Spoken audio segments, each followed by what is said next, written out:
Okay, so today's lecture is going to be on the effects of the Age of Exploration. Okay, there are 6 effects of the Age of Exploration. The first is the growth in colonial empires, which is driven by the economic theory of mercantilism. The Columbian Exchange, the defeat of the Aztec and Incan empires, deepened colonial rivalries, slave trade, and triangle trade. Okay. At the end of the lecture, in your group, you're going to create a video of a review of these 6 effects of the Age of Exploration.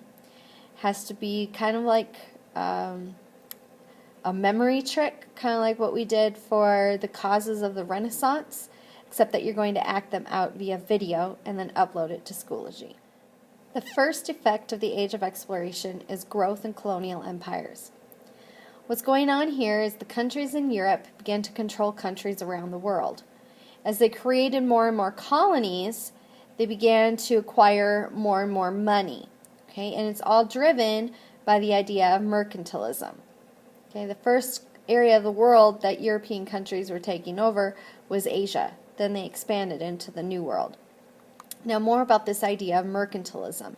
Okay, mercantilism is an economic theory where colonies exist to serve the mother country. Okay? So the European countries go and they take over these different colonies, and those colonies exist only to support the mother country, say Spain or England. Everything they do, everything they have goes to the mother country. They also believe that the world's wealth is limited, meaning there's only so much gold and silver. And once we find all that gold and silver, now the European countries have to compete with one another to control it. Okay? They also believe that they have to export more than they import. So for example, England has to sell more to other countries than they buy from other countries, because that keeps the money within their own empire. They also specifically believe that the colonies that they control are the ones who should be buying stuff from them.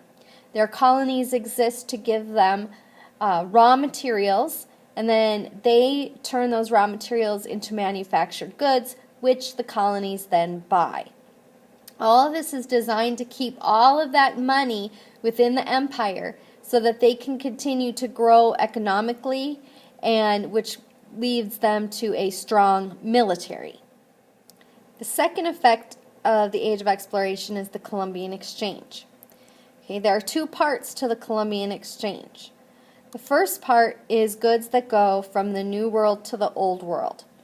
Okay, this is all because of Columbus, okay, and his discovery of the New World.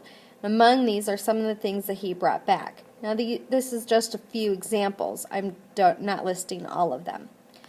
Okay, the ones in red are probably the most important. Okay, can you imagine Italian food without tomatoes or red sauce? Okay, now there are plenty other sauces in Italian food and plenty of foods without sauces, but most of us, when we think of pizza, we think of red sauce. Okay, so before the 1492, there was no tomatoes in your Italian food. Okay, potatoes become very important to the diet of Europeans, especially for the poor. Potatoes are easy to grow and very cheap. Okay, they changed the entire lifestyle of, say, Ireland, okay, and countries across Europe like Poland. The king of Poland told his people to all plant potatoes, but he never told them how to cultivate them. So come time in the fall to dig up the potatoes, everyone thought that they were supposed to eat the top of the potato plant. Well, that's poisonous. And when people started to die, they burned the entire field. And then that's when they discovered that it's this thing that in the ground that you're supposed to eat.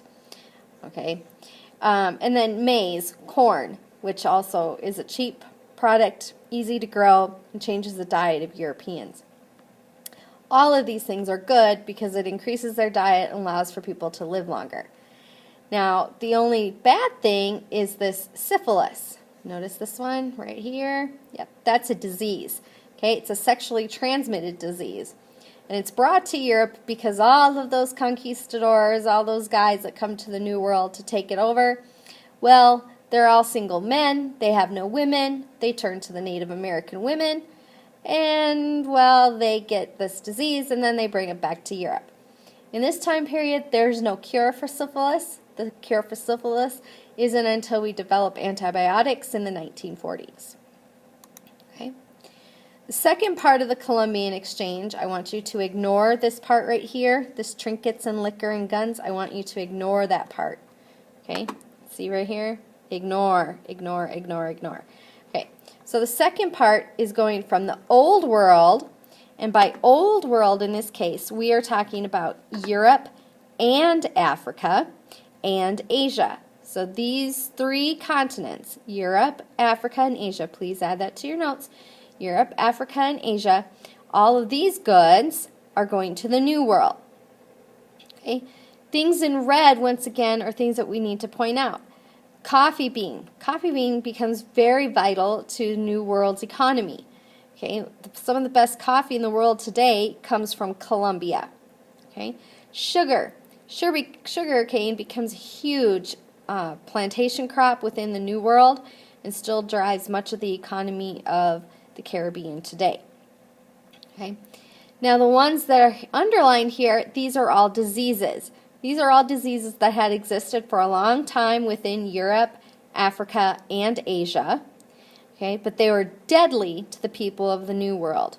Okay, people in the Old World had developed an immunity to a lot of these things, so that if they got them, it didn't always kill them. But when they brought these things to the New World, it killed people by the millions. Okay, so some of the things that we have as a result of the Columbian Exchange is that we have an increase in the population of Europe because of new foods.